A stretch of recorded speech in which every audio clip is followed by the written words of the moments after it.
We have in our midst Ms. ENO Ngahanyui Zimik, IRS Joint Commissioner, Central Codes and Service Desk from Pungjab Village, an alumnus of Delhi University. He completed his master's degree in modern history from St. Stephen's College.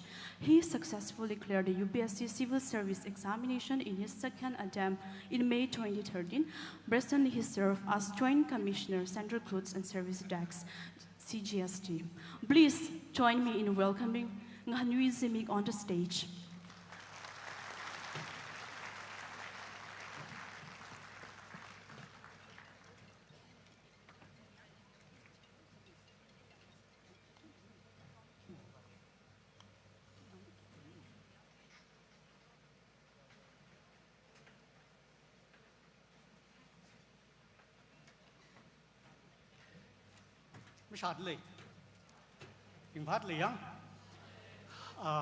Respected Honorable Chief Guest, Maharaja Prajop Manikya Debarman.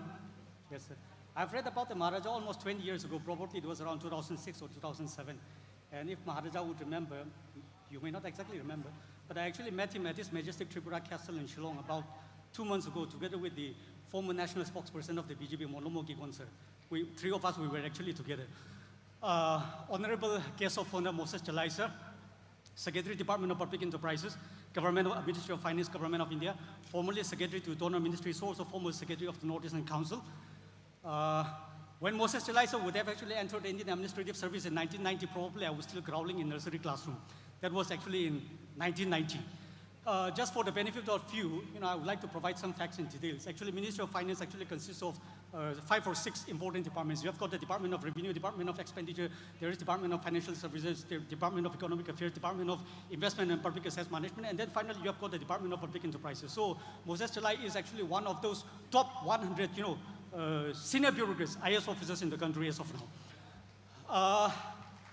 Respected His Excellency, Raymond Mullen, sir, Deputy Head of Mission, Ambassador of Ireland, and congratulations to your country. I've already said that before, sir. Congratulations to your country for having actually elected one of the feisty politicians in Catherine McDonnell as the new President of the Republic.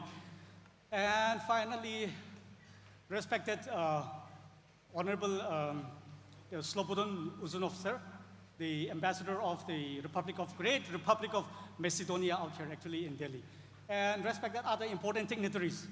Shall I say, even the convener and the members of the organizing committee, the chairman of the organizing committee, Mr. Shoremon Kusung is here. And again, once more respected, Mr. Nganingam, president of the DKLD and his executive council, but most importantly, to all my fellow colleagues, my sisters, my brothers, my seniors, and my adults who are actually gathered here today. I actually told your president, quite a number of times, several times, that I can't be here because I was already here 3 years back in 2022. But then he actually kept on saying, no, you have to here. You have to come here. You have to actually come and say something for the student community and provide maybe some inspirational thoughts. So today, be that as it may, my primary focus is going to be on the student community of Delhi as of now. So the fact of the matter is that Delhi is actually the toughest place in the country to survive. It is the most competitive metropolitan city in the country. It's really, the environment is actually really tough. It's like, I get it. I've been here. I live here for about 6 or 7 years, so it's a really difficult place to survive. So what should actually be the coping strategy for the young students out here? Now, what I'm trying to say is, just as you are emotionally and, shall I say, spiritually anchored, or shall I say, let's say, saved or redeemed by the true and unconditional love of your siblings or your parents who are actually at home, you should actually draw that, sustenance, confidence, satisfaction, assurance or reassurance from, shall I say, the basic touchstone or the core of the political philosophy, which actually says that you are not actually refugees here in Delhi. You have your homeland. And as our Godfather always said, we are actually not lost people. There is this one place in the corner of the earth that we actually call our home. So obviously, we are not actually refugees in Delhi. Now, to the student community, basically, I'm not going to be pretentious, or I'm not going to be delusional, I'm not going to be self-indulgent, thinking as if I'm in the possession of that great moral authority or that of the legitimacy to actually provide some, life-enduring lessons for the adults or the senior members of the community who are actually gathered here. But my primary focus is going to be on the student community starting from the age of 20 to, let's say, maximum 30, okay? So what I'm trying to tell you is this. We have a great legacy. The Tangkuls actually have a great legacy. Why I say this? But the thing is, the greatness of the Tanghuls cannot actually be passed on to the next generation through your bloodstream. That is not possible. It is something that you have to labor for. It is something that you have to actually strive for. About 20 years ago, I think it was in 2007, the former presidential candidate of India, Punwa Esama, the former chief minister of Meghalaya, at the age of 40 probably, and then he was also the former Lok Sabha speaker in the parliament. He actually said, as the General Secretary of the Congress, the Nationalist Congress Party, he descended in Ukhrul in 2007, and I exactly remember his statement. I was there. And you know what he said? There is no other place in the Northeast other than Ukhrul that had actually produced much more highly accomplished bureaucrats. As early as 1987, frankly speaking, as early as 1987, that is about how many years ago? About 37, 38 years ago, the first person from the Northeast to become the Chief Secretary of Delhi, or the first tribal in India to become the Chief Secretary of Delhi, Mr. Ngahanyui Zimik was actually Chief Secretary of Delhi as early as 1987. And for the sake of some of the ambassadors and the foreign mission officers who are actually here, the Indian tribal population is above 100 million. That is about 1/3 the US population. It's a big population. The competition, the sea of competition is actually very vast. Now what I'm actually trying to say is that as early as 1954, Mr. Ngahanyui Zimik became the first tribal, not only in the Northeast, the first tribal in India to actually earn, so also the first from the Northeast, to earn a master's degree in the prestigious University of Oxford, as early as 1954, 1 year before he actually entered into IRS. Now, when you talk about the first tribal chief secretary, 1967, Bob Gooding. When you talk about the first tribal, ambassador of India, 1972, Bob Gooding. When you talk about the, let's say, Sir Moses is the first person from the Northeast. No, the first person, IAS officer from Manipur, so also the first IAS officer to actually become secretary to government of India. About 10 years ago, he was also secretary in Department of Public Enterprises. And the first woman IFS officer, the first woman officer, direct IFS officer who actually became the ambassador. Probably I think it was in Portugal or Lisbon, that is in 2008. So what I'm actually trying to say here is that we have a great legacy. That legacy has to be carried forward. Now I'm going to say something about what others actually describe about us. It is not some kind of an assertion or it's not a kind of a claim that is I'm going to make for my own community. But let's say about 120 years ago, D.C. Hodgson, former assistant political agent of the state of Manipur, who was an ICS officer, Indian Civil Service officer, and after that, after his retirement from the Indian Civil Service, he went on to become, professor of social anthropology in the prestigious University of Cambridge, I think about 1930s. You know what he said? Prior to the advent of British in Manipur, I'm repeating again, prior to the advent of British in Manipur, among the tribes in Manipur, there are more than 30 tribes in Manipur. There was no sense of tribal organization or combination thereof except among the Lupas or the Northern Tanghuls. He wrote that 120 years ago, okay? And the same author, who later on became professor at Cambridge, he had a stupendous, profound understanding of the society in Manipur. You know what he wrote? He said that the Tanghuls were already an organized tribe as early as the 15th century. Amiram Thod is here? Amiram Thod is here? Yeah, he's a historian, professor of history. So he will know. As early as the 15th century, the Tanghuls were already an organized tribe, and he mentioned that specifically. By the time the Meiteis actually established its hegemony in the Central Valley of Manipur in 1432, by the very year in which Mr. Ningto Komba actually ascended the throne from 1467 to, 1432 to 1467. So these are the kind of things people actually wrote about. For example, there are very innumerable examples. Why I mentioned this? Because we have to actually have a sense of pride in our history. If we have actually a sense of pride in our historical consciousness, then we have genuine political consciousness within our own community. About 190 years ago, Captain Pemberton, as early as 1835, he wrote in the, report on the Eastern Frontier of British India. What did he wrote? He said that starting from the Gachar Plains of Assam till the Kabo Valley in Burma, till the Ningti River or the Jinwin River, he actually said this. The tribe that is actually most superior in that region, in the Indo-Burma region, are actually the Tanghuls. These are not my words. These are not my words. About 170 years ago, William McCulloch, the person who actually served as the political agent of Manipur for about 22 years, he was an ICS officer. He served as a political agent for 22 years. He actually married into the royal family of Maharaja Narsingh, who ruled from 1844 to 1850 for about 6 years. You know what he said? And when he wrote the book in 1859, 170 years ago, he was actually even including the Angami Nagas. In Manipur, they are known as the Jiname Nagas. You know what he said? Of all the tribes in the region, the Tanghuls are the fiercest. Exactly. The Tanghuls are actually fiercest. About 140 years ago, James Stone, the former political agent of Manipur from 1877 to 1886, you know what he said?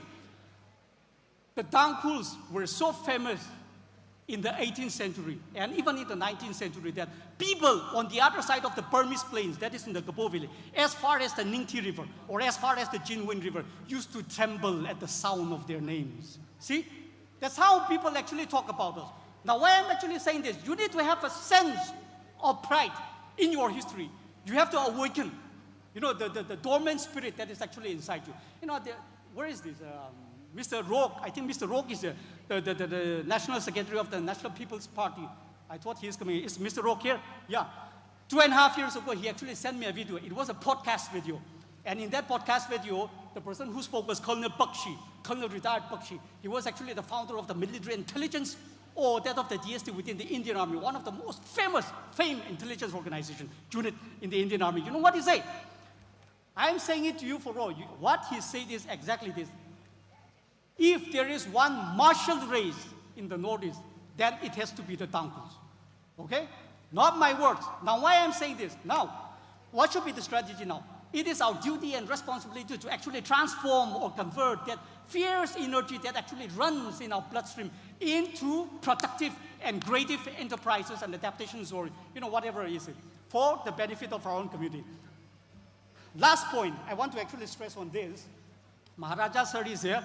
I will actually beg for his indulgence for just about 3 minutes. Maharaja sir is here. He has to take note of this. He is the, you know, supposedly he actually stands off the political pyramid when it comes to the indigenous peoples in the northeastern region. So I'm going to say this very openly, very frankly.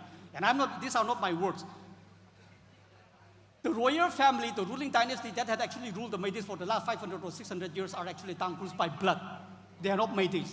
The Meiteis actually have 7 clans within its confederation.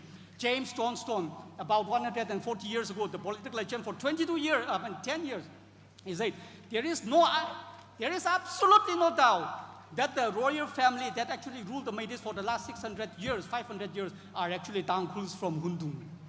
That they are actually Nagas who are actually settled to the north. The same manner, Mr. T.C. Watson, Professor T.C. Watson, Cambridge University, and also assistant political agent. At the same time, the longest serving political agent, William McLeod, who actually married the niece of Maharaja Narsingh, he himself actually wrote, they are actually Tangkhus. There is no denial. If you read the monograph, 1908, the Meiteis, it is clearly, specifically mentioned that the Ningthouja dynasty are actually descendants of the Tangkhus of Hundung. It's a fact. Nobody can deny this. It's actually their own interpretation of the clan genealogy of the Ningthouja dynasty itself actually portrays or says or conveys that we are actually descendants of the Tangkhus. That's why they actually call the Tangkhus as the Parihamba or the elder brother of the Meiteis. Now, the unique thing about the Tangkhus and the Meiteis, I'll tell you, different tribes, even the Kukis and the different Kuki tribes, sub-tribes and different Naga tribes, will in somehow or the other be linked or connected with any other, you know, Meitei clan or, you know, one of the Meitei clans.